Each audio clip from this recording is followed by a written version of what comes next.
In the year 2001, a husband and wife stood gazing across 3,500 acres of exhausted agricultural ground in West Sussex.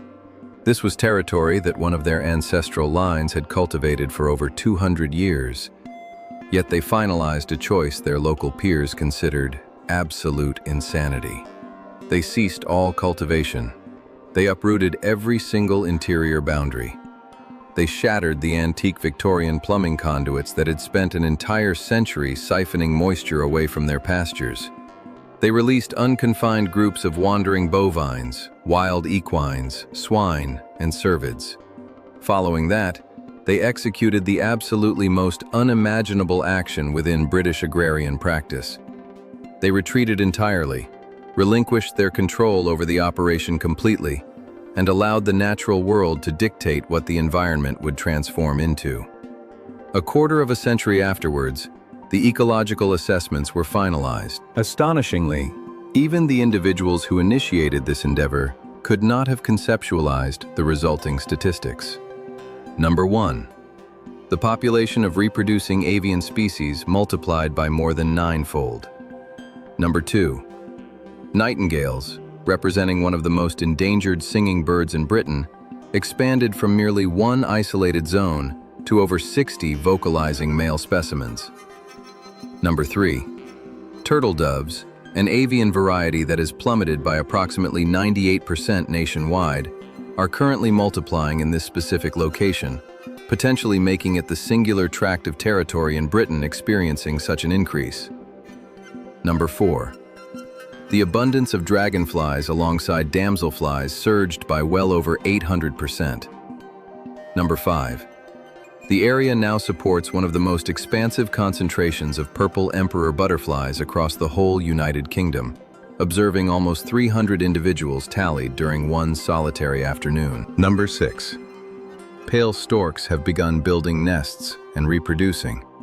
Marking the inaugural occasion this specific creature has reproduced within Britain since the year 1416. What formerly existed as an unsuccessful enterprise, described by its proprietor as exhausted, contaminated, and unworkable soil, currently stands as a premier ecological sanctuary within Britain.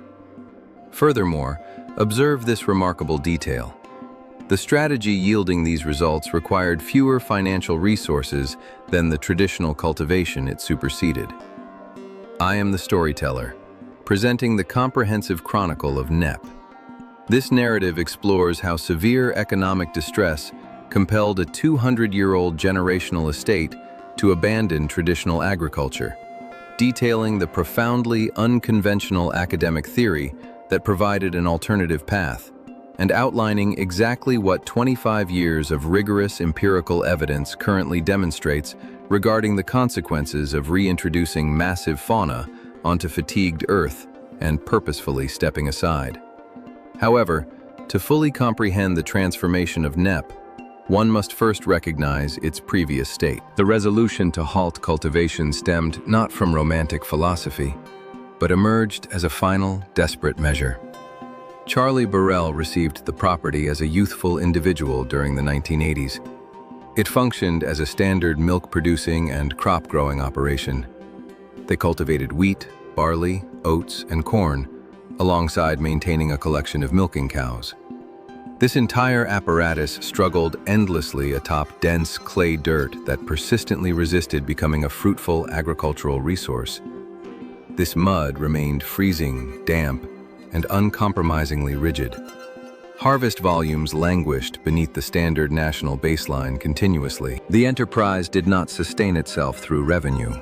Rather, it relied entirely upon governmental financial grants. Consequently, Burrell dedicated the vast majority of 15 years hurling every available resource toward the problem. He introduced modern mechanized equipment, implemented novel planting cycles, and installed intensively robust moisture removal systems, attempting to extract a sustainable income from a terrain that adamantly refused to yield anything. Approaching the dawn of the new millennium, the property was losing phenomenal amounts of capital rapidly. Intensive commercial agriculture practiced atop inferior English mud had effectively collided with an insurmountable barrier. Yet, this specific factor distinguishes Knepp from countless alternative unsuccessful agrarian properties. Burrell and his spouse, Isabella Tree, refused to liquidate their assets. They declined to auction the acreage to residential construction companies or smother the fields beneath profitable forestry plantations. Instead, they observed territory failing miserably at the solitary function it had historically possessed, namely crop cultivation, and posed an inquiry virtually zero individuals within the British agricultural sector were considering. How might this environment behave if we ceased dictating its fundamental purpose? The solution materialized through an element of environmental postulation that numerous researchers during that era deemed bordering on academic sacrilege. It originated from a Dutch environmental biologist known as Frans Vera. The conventional academic perspective regarding European ecosystems operates similarly to this. Prior to humanity initiating agricultural practices, the low-lying regions of Europe were entirely smothered by thick, continuous, overarching forests. Remove the human presence, and the timberlands instinctively reclaim dominance. This remains the standard baseline hypothesis. Untamed nature supposedly equates exclusively to profound, shadowy forests. Vera examined that paradigm and explicitly disagreed. He hypothesized that primeval Europe never existed as a solitary, continuous woodland. Instead, it represented a fluctuating tapestry, featuring expansive meadows, brushland, dense copses, and mature timber seamlessly interwoven. Furthermore, the essential mechanism sustaining this configuration was not human activity, but rather the presence of massive plant-eating creatures. The untamed bovines, feral equines, large moose, cervids, and undomesticated swine traversing the landmass over hundreds of thousands of years continually consumed vegetation, nibbled foliage, crushed undergrowth, and aggressively dug through the topsoil. These creatures fractured the overhead foliar ceiling. They forcefully maintained vacant glades. Consequently, they established a woven landscape significantly more abundant in vitality than any homogeneous woodland might possibly achieve. Stated differently, the fauna were not merely inhabiting their surroundings, they were actively constructing the environment. This hypothesis provoked intense debate. It continually remains highly disputed. Regardless, Burrell and Tree identified a concept within it that practically nobody had systematically evaluated on a massive scale across Britain. Suppose you reintroduce immense plant eaters onto completely devastated agricultural tracts, dismantle the barriers, reverse the artificial water management, and cease all administrative intervention. Assuming you permit the roaming creatures to sculpt the topography rather than allowing mankind to engineer it, what truly transpires? It required approximately 5 years for the definitive outcome to manifest visibly. Subsequently, what materialized was a topographical panorama absolutely no breathing individual located in southern England had previously witnessed. The proprietors selected their livestock, avoiding metrics of agricultural output, prioritizing instead their natural instincts. Point 1. Old English Longhorn bovines, which are resilient, gradually maturing creatures, perfectly content consuming coarse undergrowth rather than requiring pristine grassy meadows. Point 2. Exmoor ponies, serving as one of the most accurate surviving biological proxies for the untamed equines that historically wandered across Europe. Point 3. Tamworth swine, featuring extended snouts and half-wild temperaments, liberated specifically to perform the earth-tilling, aggressive digging functions that ancient feral swine typically executed, considering one cannot lawfully introduce wild boars into the English countryside. Point 4. Additionally, they introduced multiple varieties of majestic cervids. Following this preparation, absolutely every interior barrier and wooden partition was completely dismantled, granting the varied creatures total liberty to wander wherever they preferred, whenever they desired. Astonishingly, Their subsequent behavior sharply contradicted what any traditional agriculturalist might forecast. The bovines refused to trim the terrain into a meticulously manicured turf. The equines refrained from leveling the vegetation entirely. The swine avoided obliterating the open expanses completely. Alternatively, each specific species manipulated the earth utilizing its unique instinctive methodology, and their synchronized collaborative impact generated a condition environmental scientists term habitat heterogeneity, representing merely an academic phrase denoting a magnificently diverse, chaotic biological architecture. The swine aggressively excavated the dirt utilizing their facial appendages, generating exposed clearings that pioneering flora and arthropods instantaneously populated. The bovines consumed vegetation with careful discrimination, allowing certain patches to remain tall while reducing others significantly.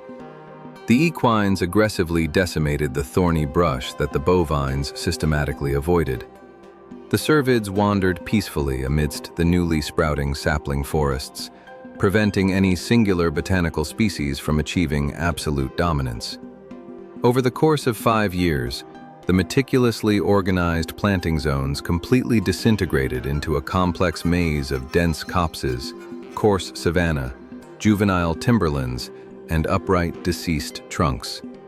This became an eternally transforming mosaic that absolutely no human being had ever drafted onto any schematic blueprint. Isabella Tree described it as a kaleidoscope, propelled entirely by fauna rather than deliberately engineered by mankind. Following this fundamental shift, the wild biological diversity materialized. However, the profound surprise rested not merely in its simple return, but rather concerning exactly which organisms reappeared and the astonishing velocity of their resurgence. Consider the nightingale, an avian creature experiencing a catastrophic decline throughout Britain, representing a species entirely dependent upon precisely the specific type of impenetrable, prickly underbrush that contemporary agricultural methods relentlessly eradicate. Within Knepp, where trailing blackberries, dark shrubs, and hawthorn bushes were suddenly permitted to multiply unhindered over hundreds of acres, the nightingale populations multiplied phenomenally. They expanded from one isolated zone to encompass greater than 60 vocalizing male birds, those exact dense thickets that the local residents actively criticized. Those identical untidy botanical nuisances that any standard agricultural practitioner would violently uproot, ultimately manifested as, using Tree's exact phrasing, premium propellant for melodious birds. This identical narrative duplicated itself continuously across numerous distinct biological classifications. Turtle doves, creatures which have practically evaporated from the British landscape, began multiplying within Knepp concurrently as they continued vanishing across all alternative locations. Peregrine falcons initiated their reproductive cycles. Ravens triumphantly returned.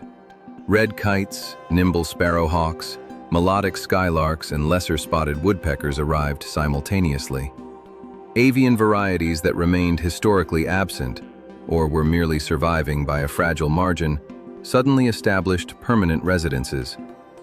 Furthermore, this represents the crucial element carrying supreme significance. The collected statistics demonstrated not merely an expanded roster of diverse creatures, but rather illustrated a comprehensive biological network organically constructing itself, completely lacking any predetermined strategy, lacking any desired quota, without anyone dictating what organisms ought to inhabit specific coordinates, propelled exclusively by the mechanical disruption caused by unconfined creatures wandering across exhausted agricultural earth. The arthropods generated their own distinctly incredible narrative simultaneously.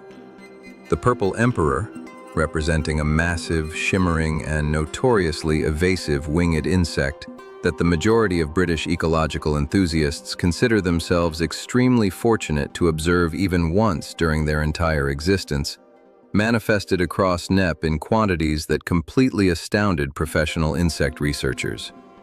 This creature reproduces directly upon sallow, a specific variety of willow tree, and this particular vegetation flourished uncontrollably as the untamed brush expanded.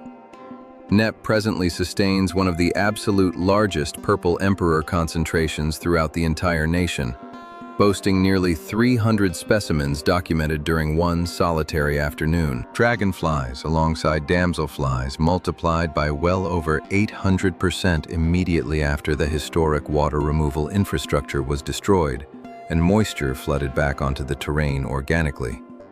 Furthermore, unusual beetles requiring deceased and decomposing timber, biological varieties remaining entirely undocumented within that specific region for decades, suddenly rematerialized atop the upright, lifeless timber that standard silvicultural practices would have meticulously eliminated. However, the supreme, magnificent spectacle arrived, walking upon extended limbs.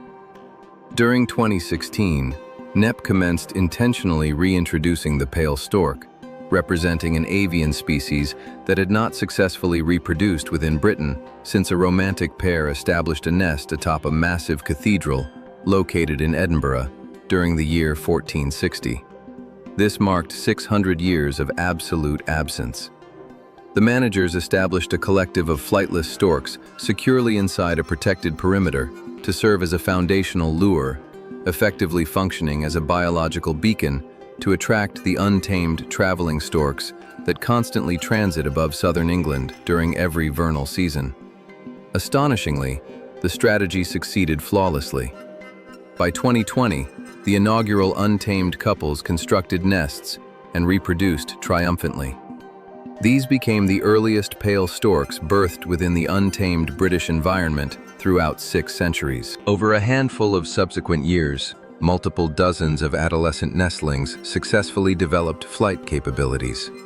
Juvenile storks, nurtured across Knepp, commenced their seasonal journeys traversing toward Spain, Morocco, alongside France, and several individuals have subsequently journeyed entirely back as mature adults to reproduce precisely at the exact location where they initially hatched, thereby finalizing the monumental circulatory journey for the first instance recorded in modern historical memory. Furthermore, the profound metamorphosis penetrated significantly deeper than anything visible to the naked human eye, descending straight downwards into the terrestrial crust.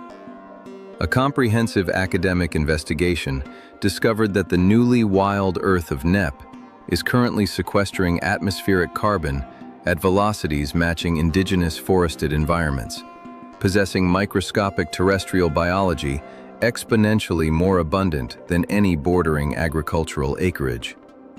Moreover, the natural biological composition of the Earth, acting as the fundamental baseline for agricultural richness, moisture preservation, and absolutely everything else, has elevated demonstrably within a mere 2 decades.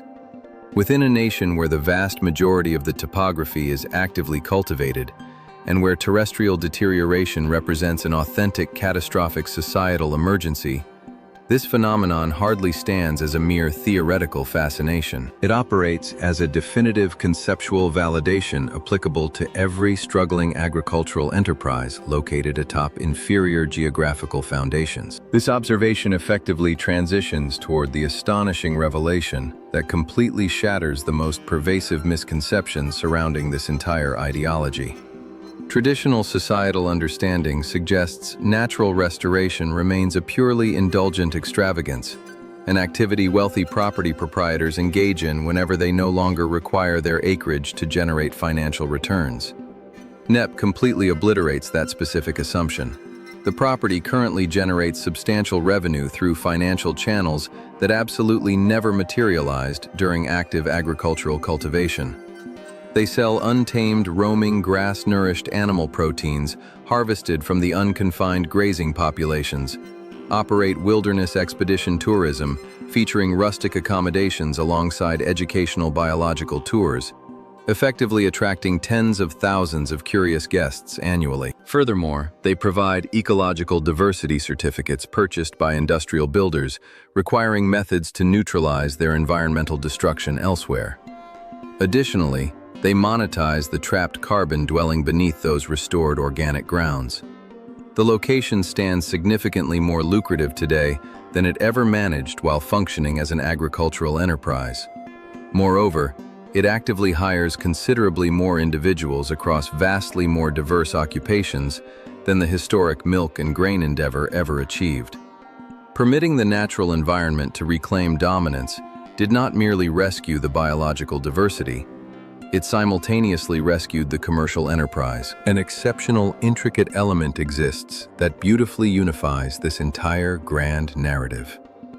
Positioned immediately southward from the property boundaries rests a settlement possessing a geographical title representing effectively a linguistic relic. It originates from an ancient Saxon expression translating approximately as the hamlet of the storks. Throughout 600 years, that specific designation referenced an avian creature that absolutely no local resident had ever visually encountered. The storks remained completely vanished. Only the linguistic marker persisted.